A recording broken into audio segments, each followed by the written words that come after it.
Salut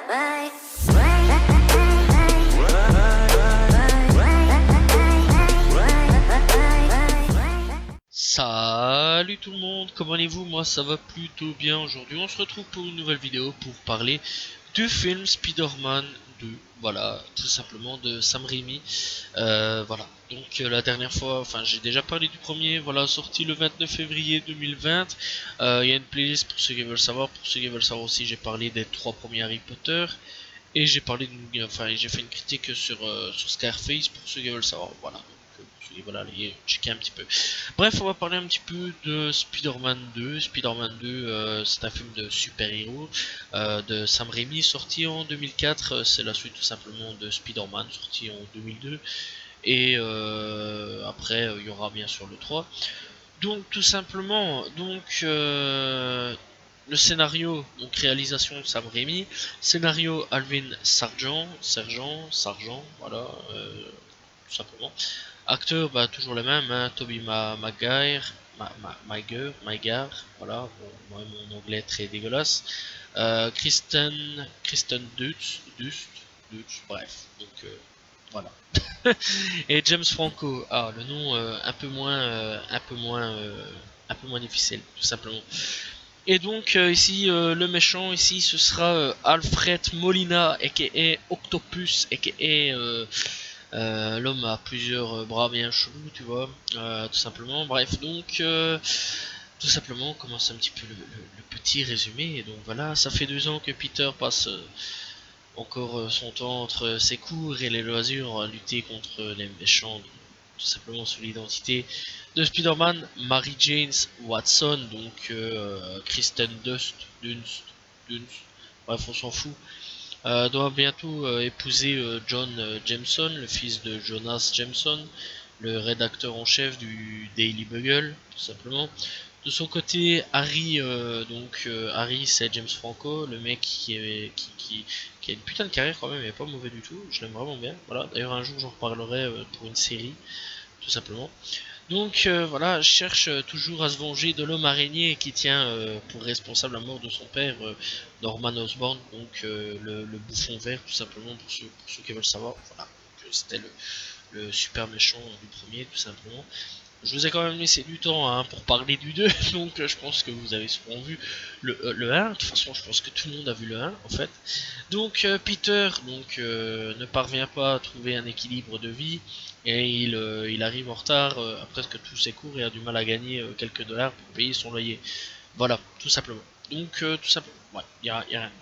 Dans le cadre d'un projet financé par Oscorp, donc le truc de Bouchon Vert, tout simplement, là où il travaille avant, Harry invite Peter à rencontrer le docteur Otto Octavius, donc lui c'est l'acteur Alfred Molina, voilà, hein, pas plus difficile, qui est un très bon acteur d'ailleurs, et je crois qu'il avait joué dans une série New York ou un truc comme ça, à une certaine époque. Voilà, faudrait que je revienne un petit peu sur sa filmographie, mais je sais que c'est un très bon acteur. J'ai vu dans plusieurs trucs, il est vraiment très très bon acteur, rien d'autre à dire à ce niveau-là.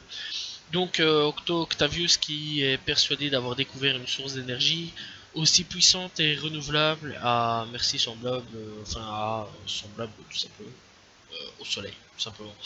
Donc ouais, c'est semblable au soleil, tout simplement. Donc ils ont mis au point des bras mécaniques intelligents qui permettent de manipuler à distance la fusion quelques jours plus tard.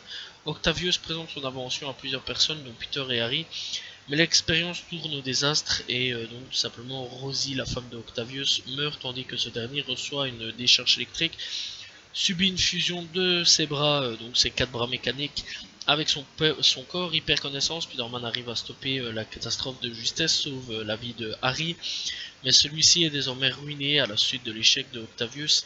Elle se met à bord et à élaborer un plan pour se venger de Spider-Man, qui selon lui l'a humilié en le sauvant. Voilà, bon, il est un peu con sur les bords, c'est pas de sa faute. Bon, après tout ça, Octavius, bah, il doit se faire opérer afin de retirer ses bras mécaniques, mais c'est les bras mécaniques qui prennent contrôle de lui, tout simplement. Et en fait, c'est les bras mécaniques qui deviennent complètement starbés. Voilà, en fait, quelque part, les bras mécaniques deviennent vivants, tout simplement. Enfin, c'est pas que quelque part, c'est qu'ils deviennent vivants. Octavius, bah, il collabore un petit peu sur le bazar, il dit oh là on devient méchant, voilà, et c'est comme ça que arrive le grand méchant. Je vais pas aller plus loin parce que je vais encore une fois laisser les gens, enfin je vais vous laisser regarder ce Spider-Man là. Parce qu'il vaut la peine d'être vu, il vaut vraiment la peine d'être vu pour les personnes qui l'ont pas vu. Et je trouve qu'il est vraiment excellent et voilà quoi, encore une fois ouais, il vaut vraiment la peine d'être vu. Donc vraiment allez regarder ce Spider-Man qui est vraiment très bon. Je vais pas aller plus loin parce que je balancerai la suite du film, voilà tout simplement. Donc ouais, on sait que ça devient le grand méchant. Donc voilà, et franchement il y a vraiment une très bonne histoire dans le truc, c'est vraiment pas mauvais du tout. Après bah, les musiques elles sont vraiment très bonnes, elles sont pas du tout dégueulasses, voilà rien d'autre à dire à ce niveau là. Pour un film de 2004, niveau effets spéciaux, les effets spéciaux sont toujours aussi bons, sont toujours aussi propres, rien d'autre à dire à ce niveau-là. Et clairement, bah, ça vieillit, on sent que c'est un peu vieilli, mais ça passe quoi, c'est encore regardable, vraiment très très regardable un petit peu. C'est comme Harry Potter, le premier du nom, il, il est regardable. En fait, il est même très bien regardable. C'est comme Spider-Man. En fait, ils sont vraiment très bien faits. Voilà. Franchement, ça se laisse vraiment regarder. Bon, bien sûr, je sais que pour beaucoup, les premiers Spider-Man, les trois premiers Spider-Man, c'est clairement les meilleurs. Voilà. Donc, pour ceux qui veulent savoir mon avis, bah, je m'en fous. Voilà. Donc, moi, j'aime bien les trois sortes de Spider-Man. Après, il y a celui du MCU, bien sûr, mais bon, le MCU, je sais bien qui se fait beaucoup critiquer. Ah, je le suis pour le MCU, tu vois. Donc, voilà.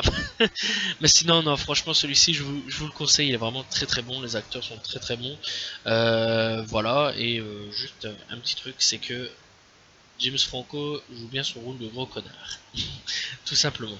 Et donc, ouais, rien d'autre à dire, ça, c'est vraiment des gros acteurs.